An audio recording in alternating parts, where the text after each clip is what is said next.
Hello, beautiful soul. Welcome back. I have got such a powerful episode today on the role of shadow work in dramatically increasing your business, scaling it to 7 or multiple 7 figures with your life back, with 14 weeks of vacations per year without burnout. So that's what we're going to talk about today with Aisha Love, my guest. But before we talk about that, if you have been circling around the idea of joining me in New York City in mid-October for the Freedom Framework event, this is your last chance. We're just a couple of weeks away from the event, and there are only a handful of seats left. If you're not sure what the Freedom Framework event is about yet, it is 2 full days of working with me in a highly curated, small community of women. There will only be a couple dozen of us.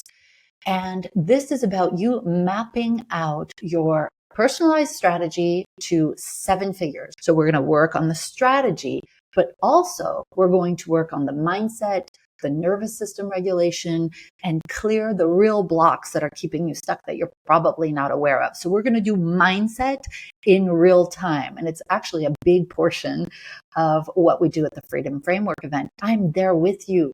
I am rolling up my sleeves. There will be hugs. There will be probably some tears of relief or just resonance.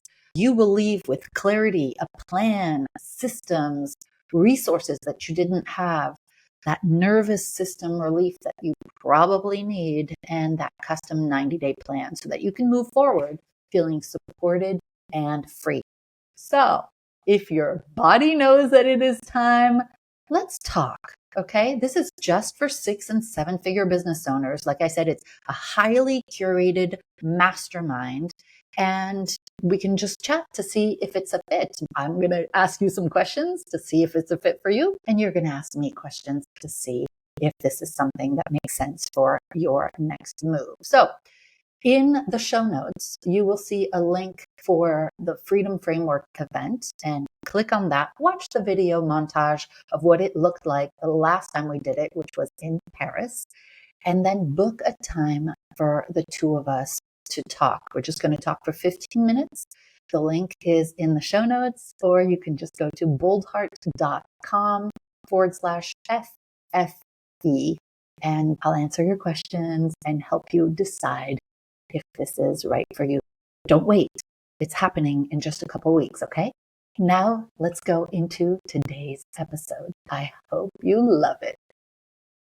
Hello, it's Fabienne, and I want to welcome you to a conversation that I'm having with somebody that I hold very close to my heart. Aisha Love, you're here. We have known each other for years. Introduce yourself, please. Oh, well, thank you so much for having me, Fabienne. My goodness. Well, I think I'm being guided to go right to the point where I had made a decision in my life in 2016 that I was ready to up-level my life and really start to gain financial freedom and learn what I, didn't know. And so I basically called in my next level business coach. I had been dabbling in, kind of smaller coaching programs, and I just knew I was like, I'm ready for my next level mentor. And so I did. And then, of course, I don't even remember how you showed up, but you did. And, as an intuitive, I knew kind of like exactly what was going to go down. And so I was just ready to say yes to like all the decisions that were being presented, and away I went. And yeah, life has never been the same since. So it's almost been 10 years since we've worked together on and off. Can you imagine? Right. Crazy. So tell us what you do. Well, all right. So the easiest way to describe what I do is I'm a metaphysician. What does that mean? It means that I work serving the world's healers, making sure that they're inner resourced and that they're turning and facing their shadow and wounded motivation so that they can turn around and serve all the people that they're meant to serve on the planet. So meta just means that, in addition to being able to work with the body, I can see energy. I can see all sorts of, let's just say influences.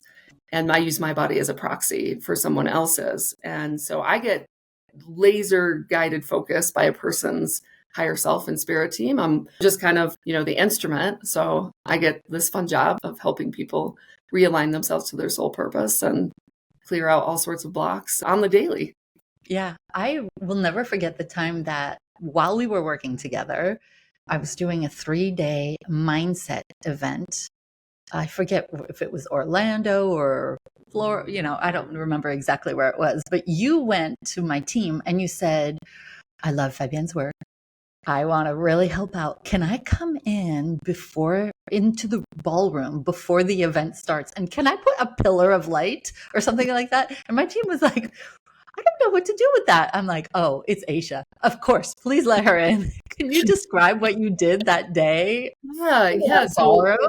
Yeah, you bet. Well, spaces have, the easiest way to describe this that everyone's going to get is like you've walked in a room or there's like a haunted house or there's just funky energy and everybody's like, ugh, or there was a big fight, and everyone wants to get out of the room. There can be errant energies. And then I work with inner multidimensional technology to just help set up a space, clear space. I mean, I was just doing it in my neighborhood here in Colorado recently to help create more harmony and less discord, more ease, less dis-ease. The reason I have this beautiful geometry behind me is because it's working with me, and it's that kind of feel that we can all everyone knows what it's like to hear violins go, discordant versus a beautiful symphony all in harmony together.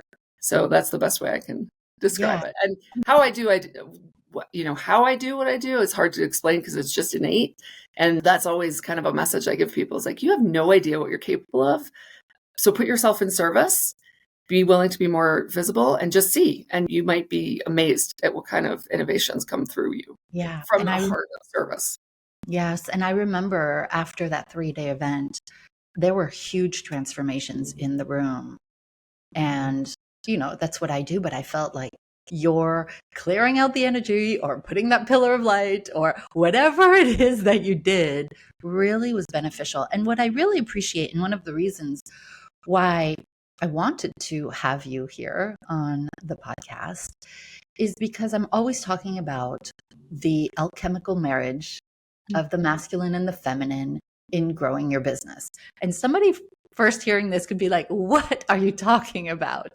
And what I mean by that is, so many of us women have been taught that it's only about the strategy, right? If I could just get the strategy or the funnel or the right email sequence or, all of that. And there is weight to that. I teach that, right? All the pragmatic things that grow your business.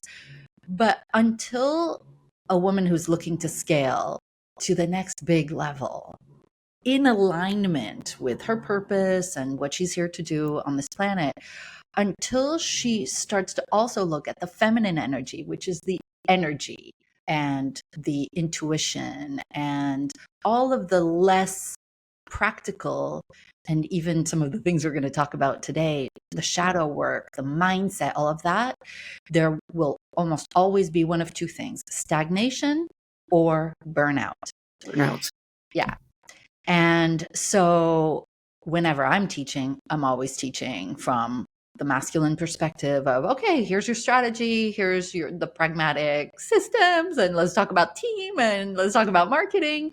But we also need to look at all of the other non-tangible things. And I've been able to benefit from working with you on my shadow as it relates to growing my business. Now, some of our listeners are probably familiar with shadow work, but may not realize how important it is to do this work in your business, for your business, to really open up that next big level. So can you share some of your wisdom and just talk about how that works for someone who isn't very familiar with it? Absolutely. And I'll use myself and my own personal examples, just to illustrate what we're talking about and take it out of the esoteric. And then there were a couple client examples that dropped in this morning before our interview that I could tell was like, share these because this is going to really help your audience. Let's just start with where that term came from. I didn't, like in college, I studied anthropology and sociology and, of course, French. I studied art history, film, and French literature. So I don't have a degree in psychology, but as a multidimensional channel and a metaphysician, what's happened is things that are in the collective zeitgeist right now have started showing up in my practice, from internal family systems parts work that's really powerful, as well as shadow work. And shadow was coined by Carl Jung, and he was a profound consciousness on the planet who really understood kind of the next level of the human psyche and how we process things and how we're moving through almost like an evolution in our own consciousness and our relationship to ourselves and the collective. And so it's basically all of the parts of ourselves that from a young age, for whatever reason, not malintentioned, but we receive the message from usually the adults in our lives, sometimes peers, that certain parts of us were not acceptable, not lovable. So we learned how to suppress them, hide them, contort them, mask them, go into performance. And, that's just baked into your reality from the time you're young. You don't have a self-awareness of it. And so for even the most self-examined among us, and a lot of us have been in the mindset game a long time, right, Fabienne? There are still these pernicious blind spots that actually are a gift. That's why I refer to it as shadow gold alchemy, because when you find them, you turn it into gold. You can repurpose all of this energy that has gone into trying to contort or hide these parts and these aspects of self into gold, into, your unique, most authentic essence. And we are all these beautiful fractals of source God expressing itself. And we aren't meant to all be the same. But, societies, planetary civilizations have certain ideas, distorted ideas about what is and is not acceptable. And so there are many, many people who are going through this kind of awakening to, wait a minute, am I really just here for this role in this way? Because it sure doesn't feel aligned internally. And I know that's just the thousands, tens of thousands of mainly women, some men, that you have found in your calling and your big movement and your leadership in the world, for sure, is helping those of us in that, those culturally conditioned roles to kind of come up and out and examine them more. And I see it as a spiral, because a lot of us will feel like, wait a minute, why am I still experiencing the same pattern? Good God. And it can feel frustrating. And instead, if we invite curiosity, it's a spiral. It's it feels like we're coming to the same place, but we're not. We're further along in our self-growth and self-examination. And there's a reason a lot of these blind spots are so pernicious. Like the ancestral lines, if you look at the trauma that our ancestors have lived through, I don't know about you, but my grandparents weren't talking about unpacking their shame stories and personal development. I give my grandmother a lot of credit. She got into Norman Vincent Peale, The Power of Positive Thinking. It really changed her personality at the end of her life. So there was some movement, but it wasn't the norm. Just like when I talk to our women entrepreneurs about why we, as a collective group of women, don't necessarily think, we don't normalize women at 1 million, because we didn't have examples of it.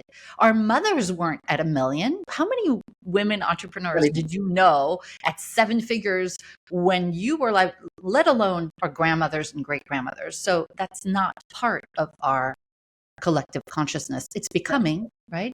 Yeah, I'm here for it. We're the pioneers for that. We're super, I'm super motivated and have been since my daughter was born to, basically embody a different example. I didn't, let alone 7 figures. I didn't even have women in my line that surpassed 6 figures. And I remember have their own business, right? Right. When I was in growth track, the idea of breaking 6 figures seemed almost just absolutely impossible to me. It was a weird, looking back with hindsight, it was a weird glass ceiling. But when none of your ancestors have broken that, it kind of makes sense. Yeah. And we'll return back to that, because you had significant, expansive growth in working with me. And first, I think it's really important for us to make it more practical what shadow work looks like in business, whether you want to talk about yours, mine, however you want to do that. Because as somebody's listening, she could be like, okay, I get it conceptually, how exactly is it showing up in my business Yeah, so that you I can got do it. something about it? So the example, thank you for the prompt. So the example that dropped in this morning was working with a physician who in her blind spot was, on a conscious level, she understands that there was not the greatest relationship with the authoritarian father. But what we don't heal, we continue to play out. Our soul will give us the opportunity repeatedly in many different circumstances to play this out so that we heal the underlying wounding. And the underlying wounding for her, was all the sorts of things that you can develop when you have an authoritarian father who is also somewhat sexist, right? You're a girl, you don't matter, your needs don't matter, not interested in your voice, all of that. Don't take up too much space. Don't speak up. All of that. So she set out on a hypermasculine path, like many of us did, because we just got the message early on that being in your feminine was what? Weak. I mean, we can throw some expletives in there. We all know what they are. Yeah. And she also refused to partner in life because she didn't want to play that out. Here's the deal is that we don't, kind of come inside and excavate it within and bring it and love ourselves and do the unconditional love process within. We play it out. So it's shown up with bosses in the work life and repeatedly in different scenarios, the expectation that she wouldn't be valued, she would be taken advantage of, all played out in life, right? And so I want to zoom way back out though and make sure that I definitely come from a place of non-judgment. So there is no right, there is no wrong. My favorite Rumi quote, the Sufi poet, there is no right doing, there is no wrong doing, right? There's a field. I will meet you there. It's like out beyond right doing and wrong doing. There is a field. I will meet you there. Mm. Because the biggest wounded motivation on the planet is getting it right. Huh. Yeah. So we relax that. And if everyone listening right now just relaxes their jaw, their shoulders, stomach, you'll just see how much we're bracing, Yeah. And this is one of the first things that you started telling me. It's like, you're like, relax your jaw and like, what was it? Like butter gaze? Yeah. Soften the gaze because you don't realize the gaze like butter. Trauma brain, we're reptilian brain, we're like on hyper alert. Yeah. So you soften the gaze, it changes the brain waves, you come into more coherence, and so I'm a big proponent of psychic hygiene. October for me, I just decided to proclaim it in 2024 as World Psychic Hygiene Month. Love it. Take your psychic hygiene really seriously of like, what are we carrying? I think a lot of people who find their way to you are very empathic and intuitive naturally, and they're the feelers. And we, especially as women, we're conditioned to take on a lot more than, is ours potentially. So clearing that out is really important to begin to sort through what is mine actually versus what is my spouse's, what's my children's, etc. So that is a really concrete example of, we'll just roll out in life and that's great. But at a certain point, you'll realize I'm seeing the same pattern. What's the common denominator? Mm-hmm. Me. Yeah. Yeah. So if something presents itself again and again and again, it's not a coincidence. It's, as I understand it, it's coming up to be transmuted, to be released, to be healed. You got it. Yeah. We're in a mirror dimension, so everything's being reflected to us. And when you know that, you can walk out your door very differently and go, I wonder what's going to show up in my reality today for me to work with. And so most of the population is still in a projection, right? So it's like life is happening to me, victim consciousness. It's like, and so we're trying to solve everything. Look at the political scene, right? Projection, blame. Yeah. But at a certain point, it gets old. You realize I'm not getting anywhere with this. And I really want to clear this and get out of these old patterns. I think there's been, a drill in the background today in France. I don't know if you're hearing it, if you're listening to this. My team may have edited out most of the drilling, but Aisha, you and I were laughing. Should we press record or should we move it to another day? Because there's huge drilling and renovation in my building for like the next 3 months. But you said, share what you said before we press play. In my world, everything is symbolic because we're in a mirror simulation of sorts. And so what's the meaning? Well, we're drilling down, excavating for shadow gold. And also any sort of enervation like that can be a powerful catalyst to show us like what comes up for us. Like I definitely have been the, recovering type A overachiever, control everything, make a lot of things happen.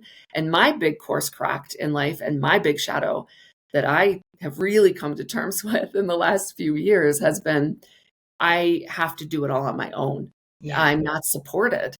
And wow, I have played that out to the nth degree and really realized like that is, well, A, it's not the truth, it's a distortion, but we are powerful creators. So in a sense, we're a holographic projection, and what we emanate out is then reflected back to us, and we just end up in a confirmation bias bubble.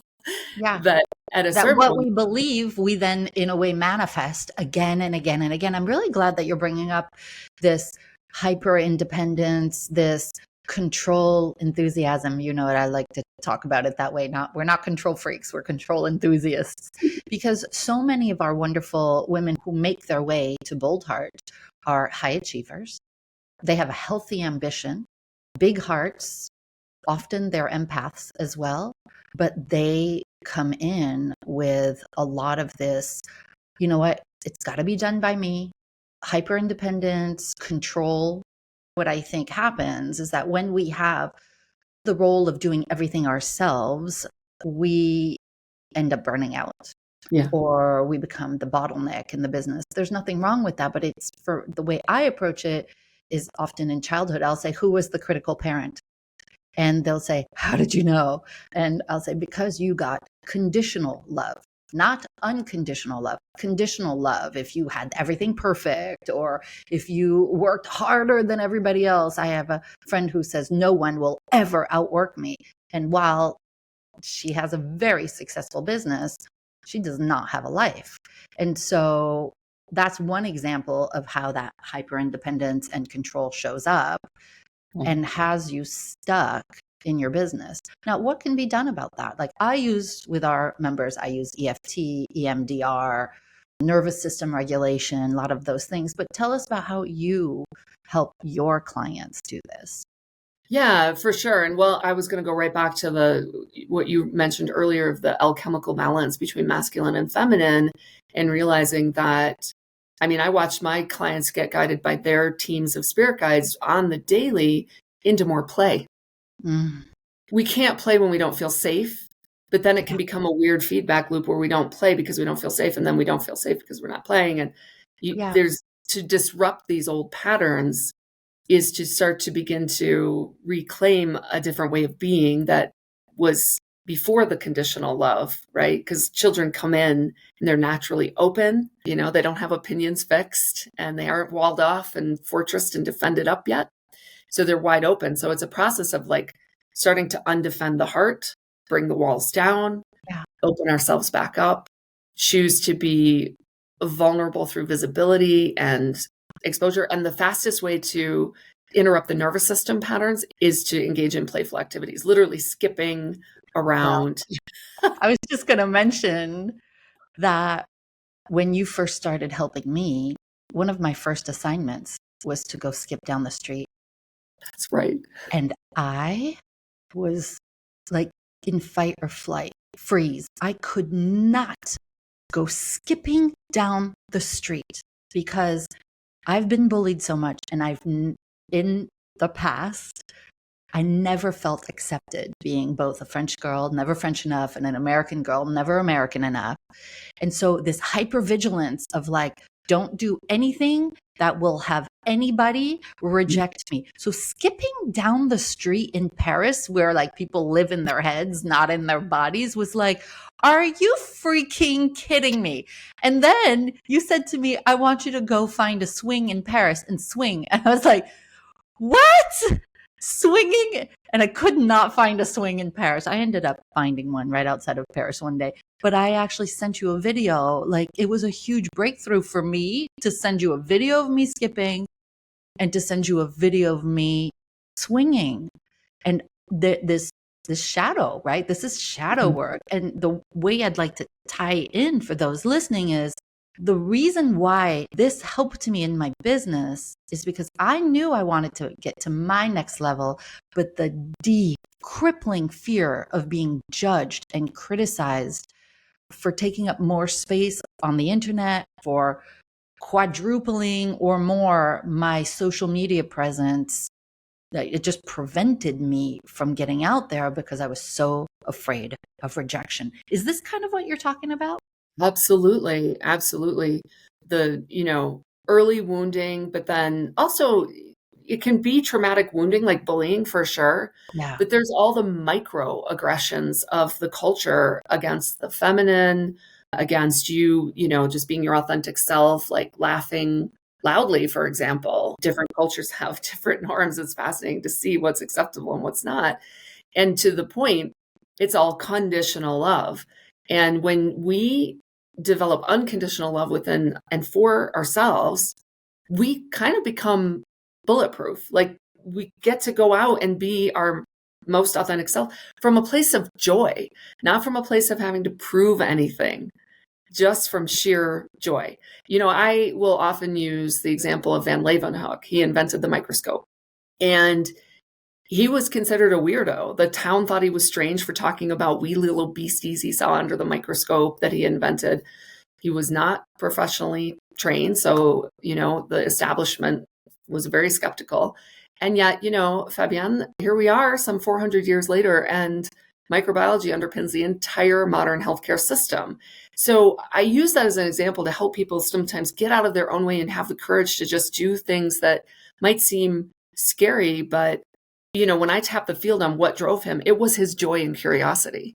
And so we're holding ourselves back. We're holding the collective back through fear of, yes, of course, rejection, but more deeply, what I've found with the world's healers is exile. And exile, being cast out from the tribe. Yeah, talk more about that. That is visceral, and it's kind of encoded in the body. The body has its own consciousness. So a lot of the work we're doing is, your spirit and your soul may be very old, have lots of experience, and yet it still has to work through the interface of a human form. And the human form has, as I've said, the ancestral lines carry a lot of difficulty, trauma. A lot of the lines are like, just put your head down and work, martyr yourself. There's no free ride. It can't be easy. That's when I just found in my blind spot, thanks to a gifted healer. I didn't know. I've done so much psyche and subconscious reprogramming. And I'm like, missed that one. It can't be easy. I was like, well, that sure, explains. Again, going back to this hyper independence and the idea that to scale, you have to work more as opposed to being more aligned and work less and on more important things than being busy. That's it. And so back to your comment about masculine, feminine balance. And so we all, I would say for this conversation and this audience, we have got masculine, check that box. Yeah. Now to get more balance, because it wasn't role modeled for hardly any of us, is what does feminine power look like? Yes. Not feminine subservience to just kind of toe the line and, play out the conditioning on this out of balance planet. But true feminine power is magnetic, and it's magnetism, and it has a sensuality to it. The female form literally creates new life and gives birth. That is a powerful, template to be working with. And the way that I feel it now, and I'm sure I would love to hear how you speak to this, is in my body when I feel that, I'm like, masculine's like leaning forward and future and doing and action and busy and cerebral. And then feminine is like, I'm sitting back in my center and I'm in my power and things are magnetizing to me.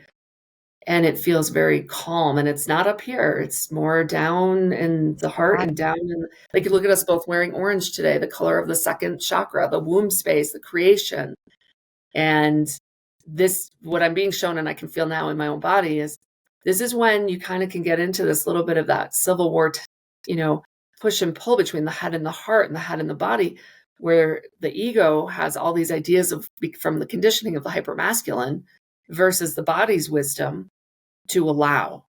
Yeah. And when those two can get, Freudian slip, I said team. When those two can get into harmony and work as a team, that's when I think from a human standpoint, miracles happen. And I'll be the first to admit I don't have that mastered because I've spent decades in the former, but it is something that I am continuing to work on. And certainly when I do my craft and in my intuitive, metaphysician role, that is the natural place. Now, the trick for me has been to apply it to the rest of my life. I think it's really important, this message that you and I are both bringing from different perspectives, is that if you want to, shall we say, we'll use the word succeed, even though it's like, I don't know, it's overused, but I'll just use it because we're all familiar with it.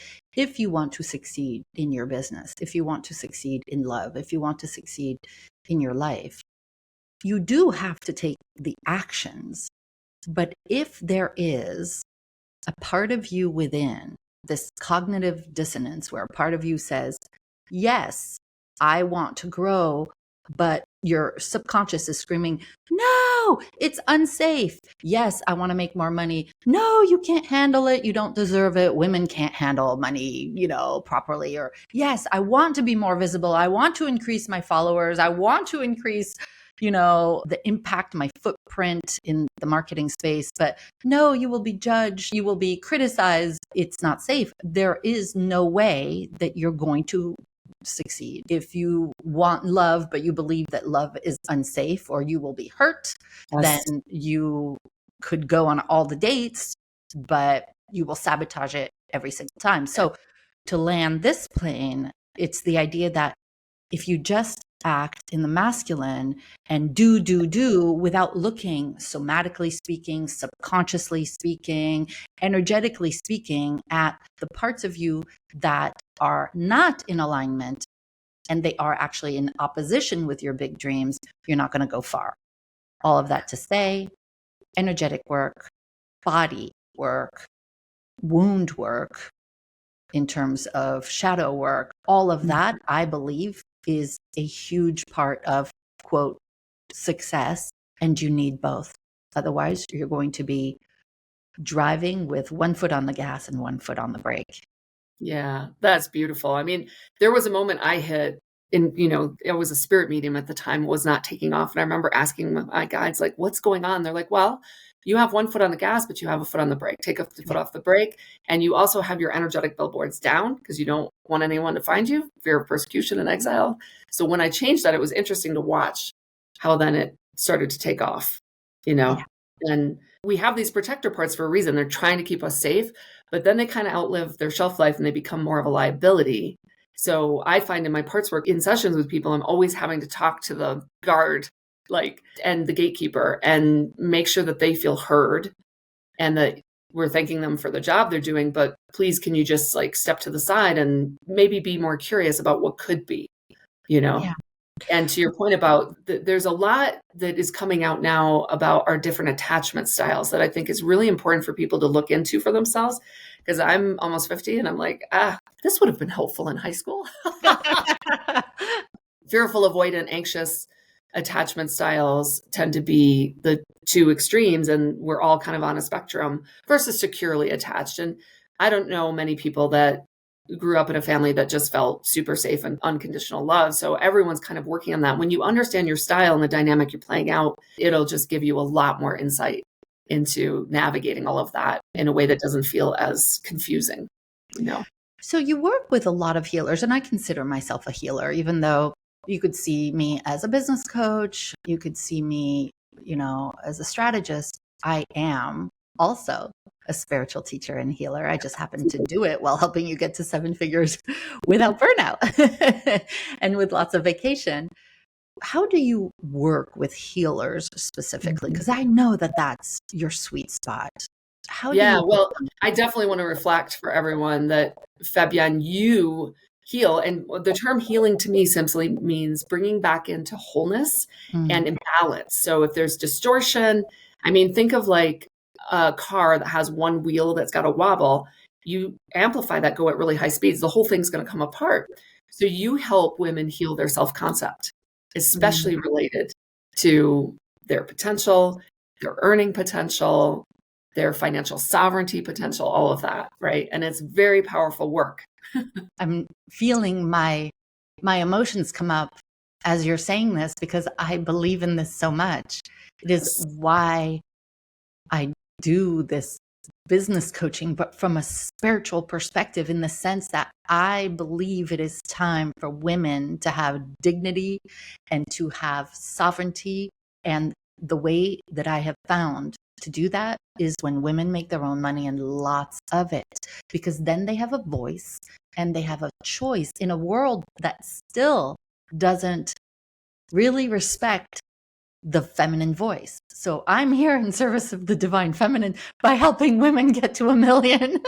Absolutely. Absolutely. I mean, that the change in self-concept is, you can't undo it. Like I look at what the trajectory I went through with Bolt Heart and how I grew exponentially and experienced financial freedom, that will never, you can't take that away from me. Now, like my whole self-concept changed as a result. And it's just such a different place to come from and be from, So it's profound. And then the way women invest and what we spend money on and what we're shifting, so there's a lot to be said for this movement that you're on the front end of.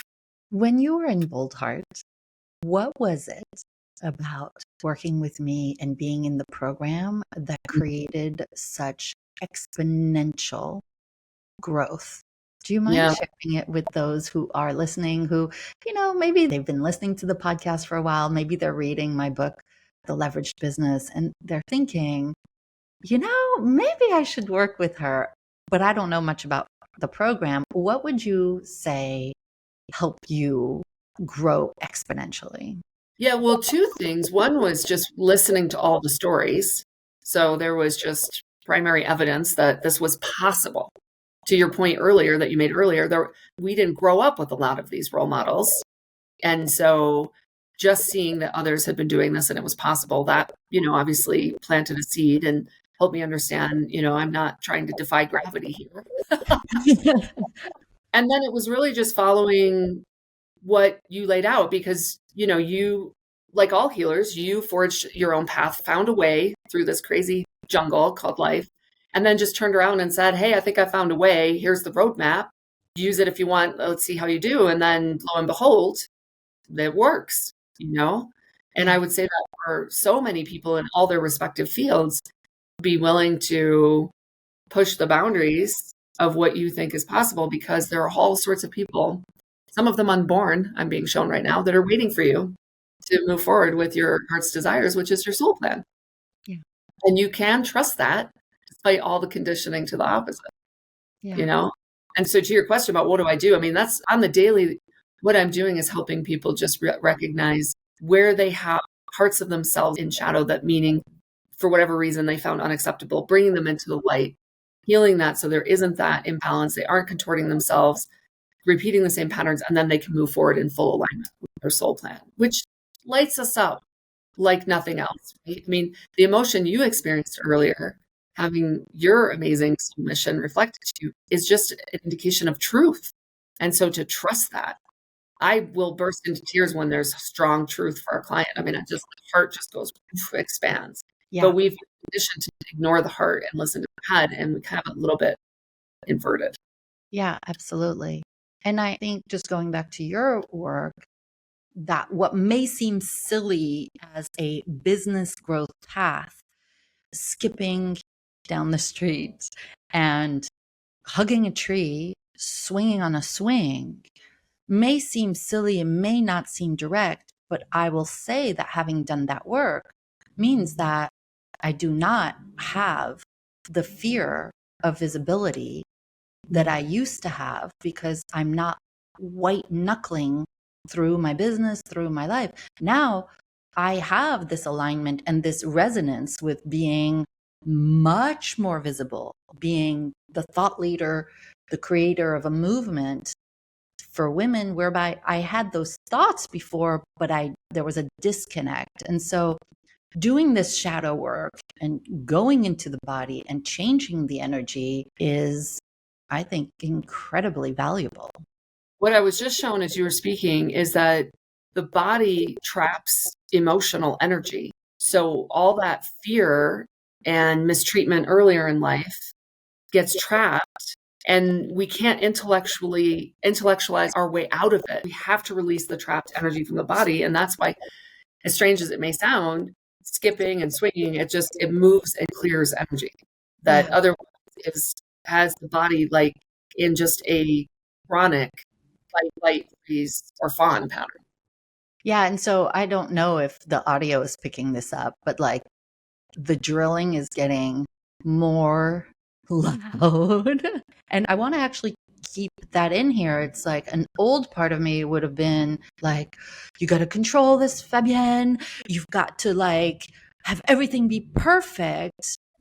But I have come to a place, and I talked about self love in my first book, Embrace Your Magnificence, that if you can love yourself or accept yourself or be okay with yourself, warts and all, you will be fine no matter what happens to you. But in doing deeper work, and I'm always working on myself, not as a way to fix it, but as a way to become the fullest expression of who I am as a being, a divine being, a resource for others, the more that I am okay with me, the more I can let things like this drilling.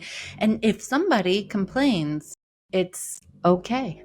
If somebody writes a negative comment, it's okay. I'm okay with me, and it's more about them. And I think more of us women in business, but also in our families, in our communities, the more we can be okay with ourselves, the more we can have a delicious life and a real impact. And so this shadow work has become so important in my life. And I'm grateful for you to have helped me so much with this. Yeah, thank you for that. The thought and the phrase I always use for something like drilling or, if there's travel interruptions is this is a first world problem. And Yeah. look at us, we're on a live stream together. I'm here in Colorado, in a place where normally you would never have had employment opportunities. And you get to live in beautiful France with, 2 homes and a little drilling, Yeah. Yeah. I right? call it champagne problems. Champagne problems. Right? It's beautiful. And to your point about being able to catch that old pattern that might still come up of like, oh, it's not perfect and it has to be perfect, and keep excavating back behind why. Well, it comes down to then I won't be loved. Well, if I love myself and I'm the cup that overflows, I'm free to be a more stabilizing, coherent presence on the planet. And we both know, and I think many listeners know, the world is not getting more stable. There's a lot of chaos. And so this is a learned skill and mastery to be able to be a center of coherence. And we're going to be called on more and more. So it's something I would encourage everyone to lean into and learn how to be with whatever enervation or irritants, because you can be the calm eye of the storm no matter what. And that I'm being shown by like our combined teams are talking. Oh, that's awesome. It is cool. And they're showing me that when you are able to like almost like close your eyes, drop in to make a decision, you're going to be coming from the 0 point and you will be able to find your way through the strangest of our circumstances. And that's also why it's super valuable to be able to do this work so that, you can care for yourself and your loved ones going forward in a way that you're not seeking external approval and trying to follow all the whims, but you're kind of carving a quantum path forward. And I have been in this playground with some other people who have arrived here. And we've all done a lot of the excavation. And I will tell you, Fabienne, that it feels so incredibly light, playful, unburdened, right? Because people have cleaned up their act, so to speak, right? All their own wounding. So people aren't bringing passive aggression to the playground and, unspoken shame and all the things. And there's no judgment for that. But boy, it really creates an energy that it's not that fun. And I've been told that playfulness is the next revolution behind mindfulness. But you have to be mindful to be able to choose to see all of this and do this work and then be able to become playful, which apparently is the primary principle of creation, is to play. Who knew? Well, it's almost like this ties into what we were talking about before in terms of my work in the world is to bring back more of the empowered feminine. Yes. Because as I've told you before, I had a divine download years ago and this image that the masculine has been sitting on the throne by himself for thousands of years next to an empty throne, which is the feminine throne.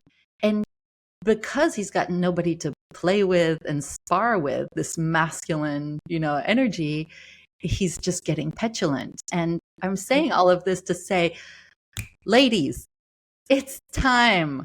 It's time to clear the blocks within to being the fullest expression of who you really are. It's time to remove the inner barriers to you making your own money so that you can take up more space in the world, because the world needs more feminine energy. That's it. I almost said throne earlier, which I didn't, because I'm like, that's not my language. I'm realizing, it's because it's yours.